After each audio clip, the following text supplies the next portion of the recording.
Hey everybody, hopefully going to have a quick video here. A friend of mine has a repair shop and apparently he's got I guess a Ranger, pardon me, that has problems with the daytime running lights not working right.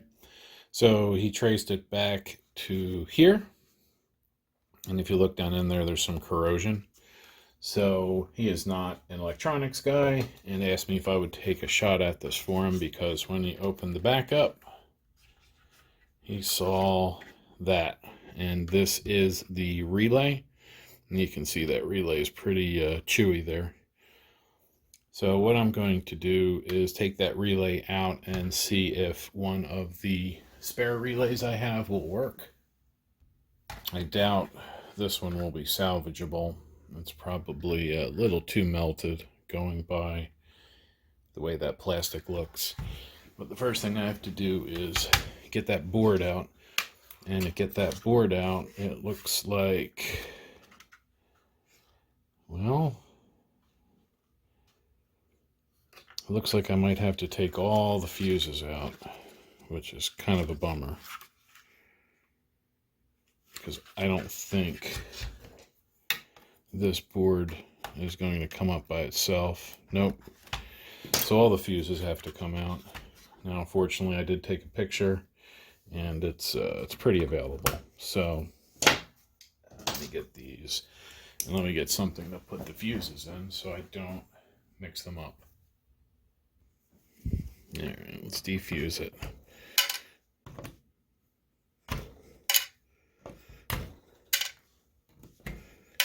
And this will give me the ability to get some contact cleaner on all these pins as well.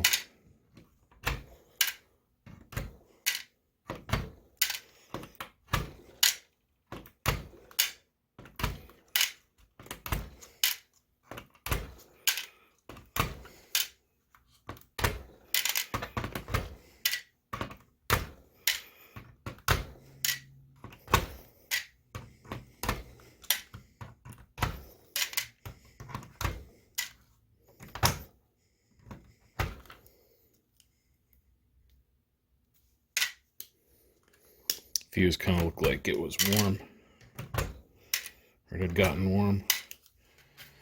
All right, they're all out. Oh, there we go. Yep.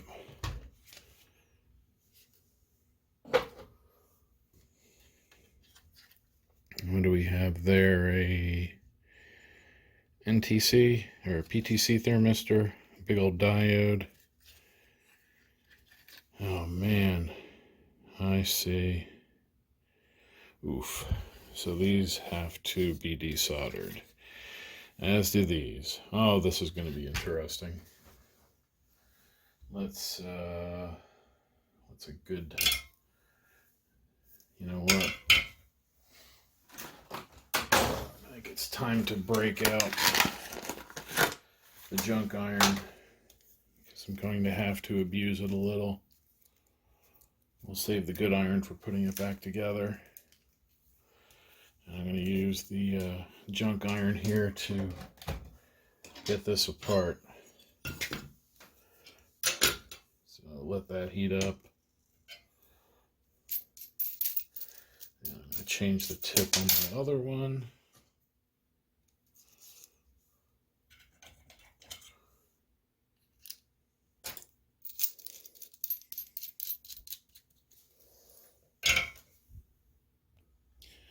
Alright, so I ended up just cutting those little tabs. There should be enough to reattach it all, and if not, I have plenty of thick wire stock for replacing those, but getting those to desolder when they're soldered this way is very difficult. So I opted to do it that way. And we can see pretty obviously that that connection, which was right there, goes to this pin, and then that goes through to the connector we saw. Oof, and you can see where the plastic got really hot too. The capacitor looks okay. We have the microcontroller that looks okay. You got a max chip over, or MC. Okay, it's different. All right, so I'm going to put this out of the way. So let's go back to crappy iron again. And let me hit that heated thing with some flux. I mean, this solder shot, but let's see if I can get it to take enough to let me remove the old solder, if we can get enough to mix in there. Oh, we can. Okay, that's good. So I'm going to add a little bit. Let's see, so I got that. That one's not soldered in. So it looks like we just have a coil and a switch, so that's good. So that's going to be that one, probably this one.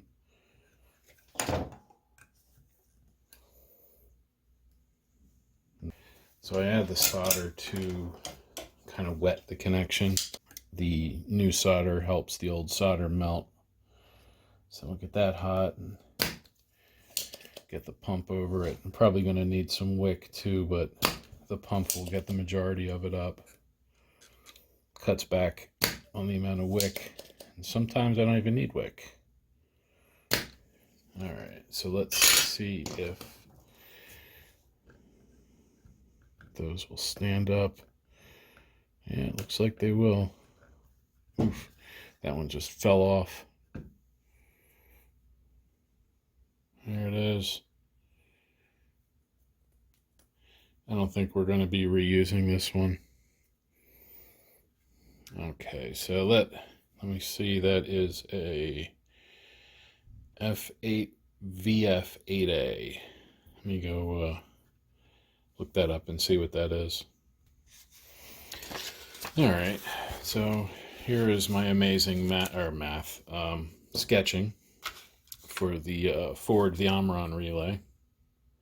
So the normally open, so it probably got resistive in there and it melted. So the normally open side burned open. And what I have to replace it with is actually a dual coil relay, minus plus, minus plus. So I actually ran coil wires across because this is the only relay I have that will fit, and he needs it today. And it's his personal car, so, you know, and it'll actually hold up a little better. The original one is an 8 amp relay, and this one's rated at 20, so this one will be way better. It'll hold up longer. It'll be a little, you know, how you doing with how I have to install it, because, you know, it's got to fit, but I'm going to do something so that it'll stay in there. Maybe I'll dead bug it and glue it down, but we'll see, because I got to get in there and there for the contact. So yeah, actually that's what I might do. I might dead bug it and then run wires, because here is the frame for it.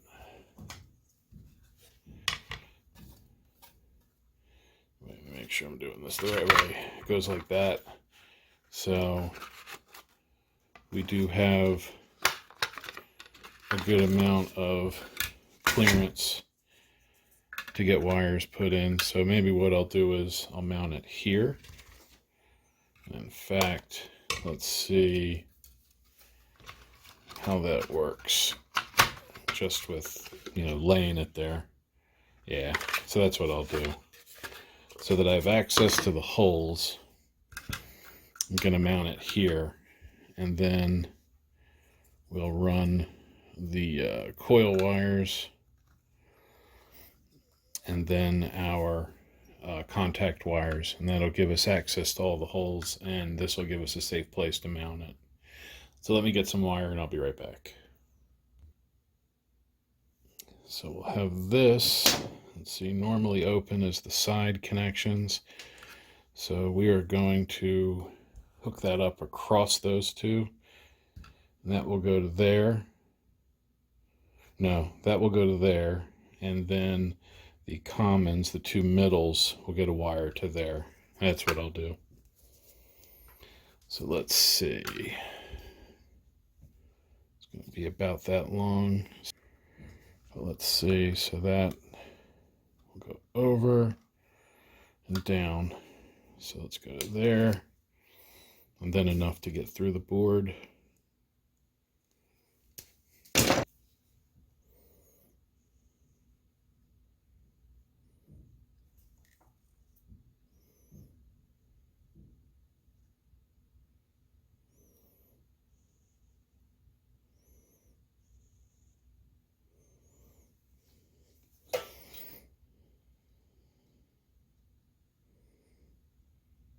Okay, I like that.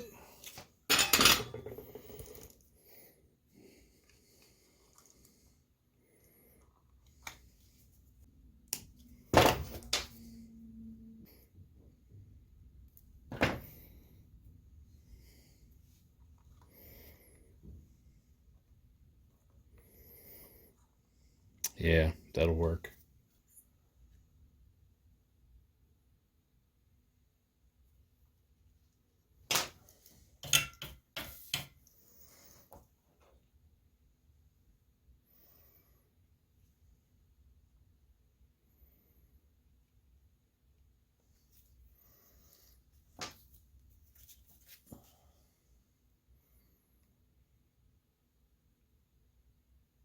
I wish I had my large solder with me.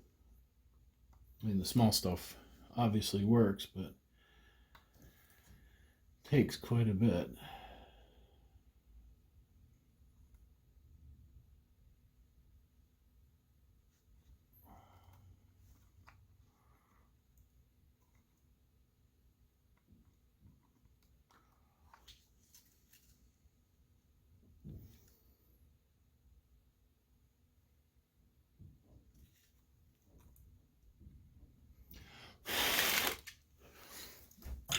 And before people start crying about not putting the same relay back in, again, he needs it today.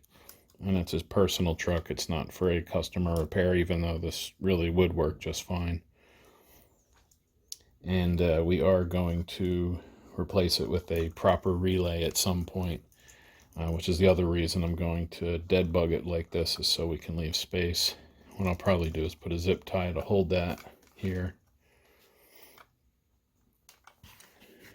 Or I might do some double-sided tape and just stick it to the board. I'll figure that out. But first thing first, let's get that wire soldered so it's secure. And then I can do the common connection, then the coil, then I'll mount it and we can call it good.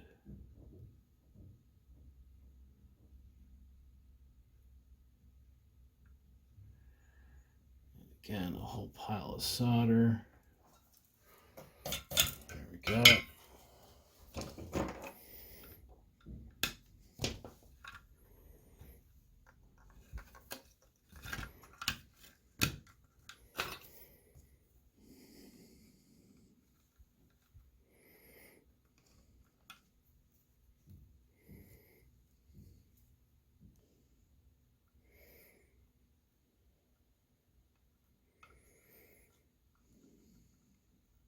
Yeah, I think that'll work.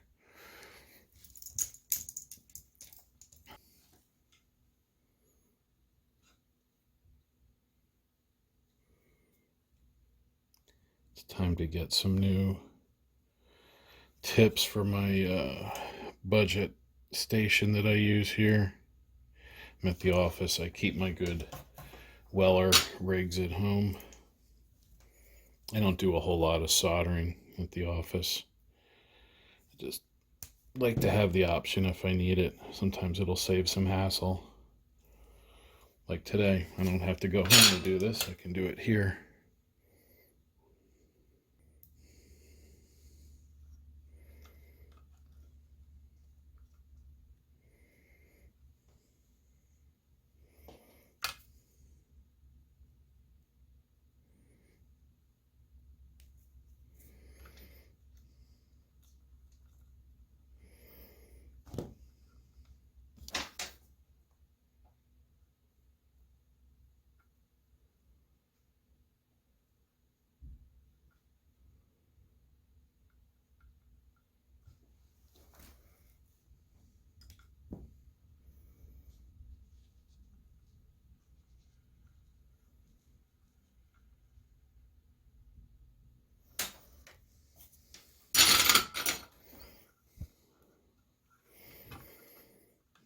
That will work well.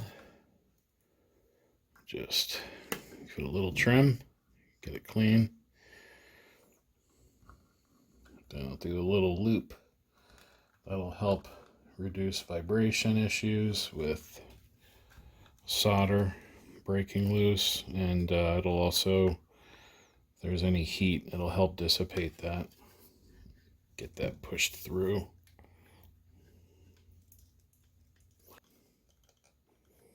Because the other thing I can do is just go right to the pin.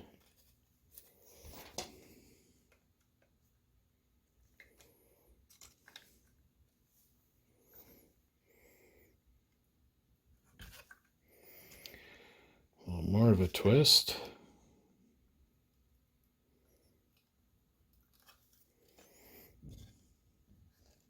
There we go.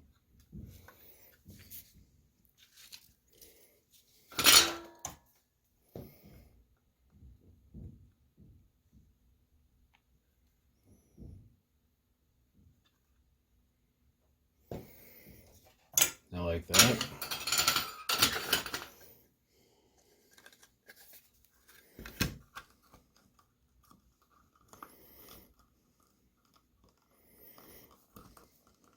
That's good. And then we just have our coil wires. So we have one here, one over to there. So I'll do the brown one first. Let's see, that'll go there.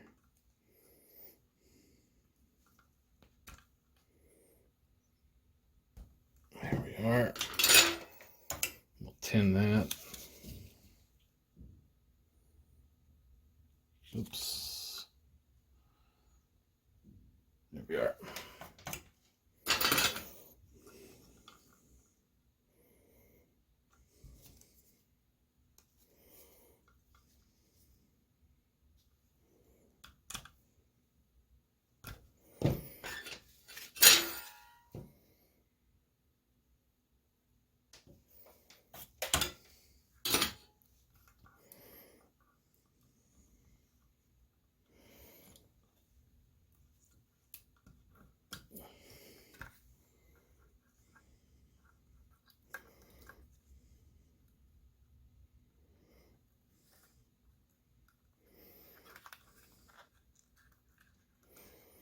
Oops, come on.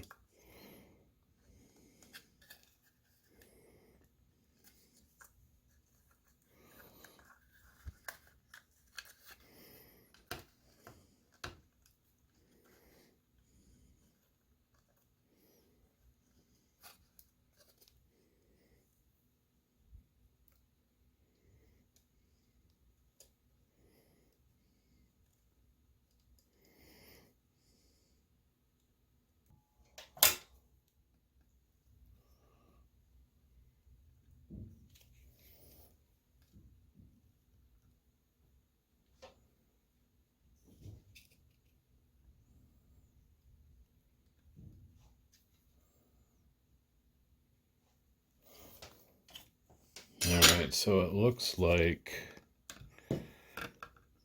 the coil is fed with 12 volts from the common, and then it goes along this trace to here, over to there, and then probably to a transistor that pulls it to ground. So while not the prettiest, it will definitely be functional and should be reliable. I'm actually pretty confident in that. Now, I need to secure it and then figure out how to deal with all this baloney. I think I'm going to try and knock all those out and then just, I don't know, I might even try and just solder it all back together. We'll see. Let me get something to hold that back in place. So I decided just a little dab of super glue. Just glued it down to the board. That'll break loose when I need it to. And then I'm going to set this inside when I put the case back on. And that'll help just keep it from moving. You know, just a piece of foam. It'll be fine. So the next thing I need to figure out is how to remate it with this. So let's see.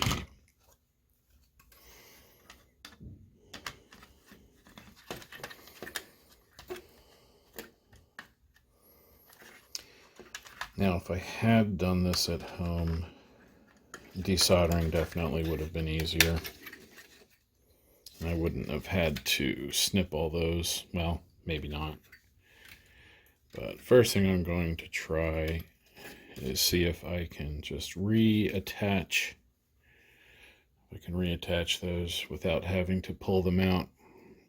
I did desolder enough so that I could cut it low, and hopefully I can, get enough of that pin to go through again. So let me, let's see if I can do this with the camera in the way.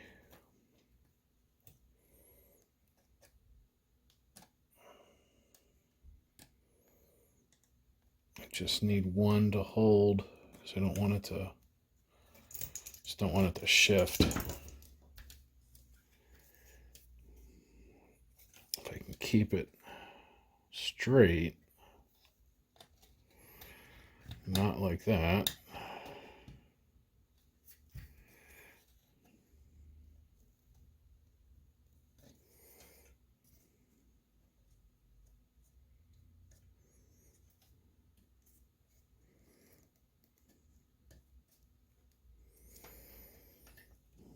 I'm kind of tacking them.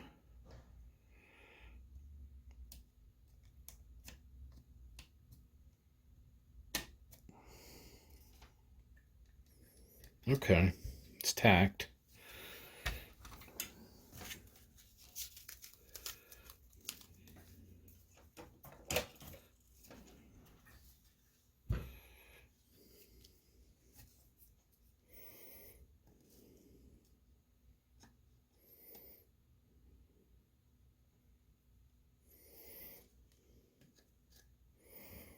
Yep. Looks like my idea will work.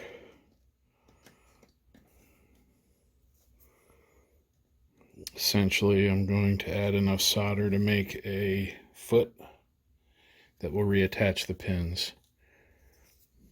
Here, I'll show you on this end one.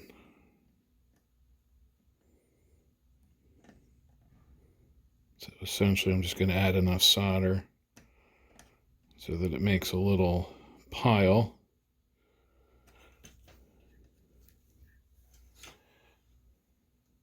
See? Good as new. Alright, I'm going to do those and then I'll be back. And some soldering later. You can see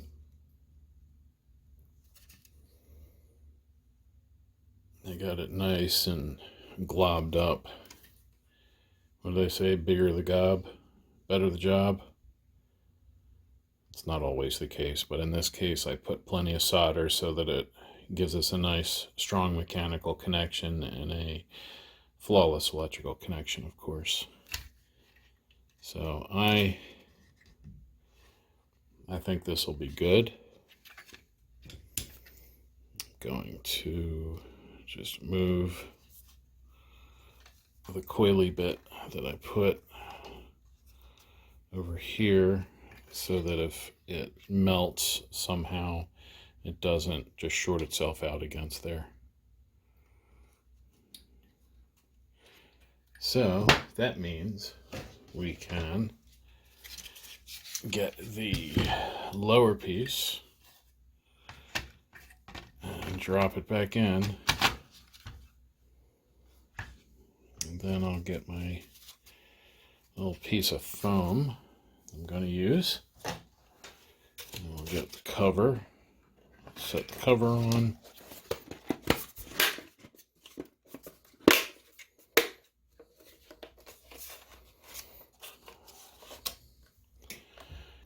And then we'll put the fuses back in. I'm not going to record that because I actually need the camera because I took pictures of those. So we're going to end the video here. If you're FOMOCO BCM fuse box distribution thingy acts up, and you need to emergency replace your relay, now you got an idea, or at least you know how to get it open and what kind of hassle it might be. So if you have any questions, I'm not a car expert. I know electronics, I know some about cars, but I'm not a car expert. But if you have electrical questions about it, feel free to stick it in the comments. And if you don't already subscribe to my channel, hit that subscribe button wherever it is. And yeah, thank you for watching.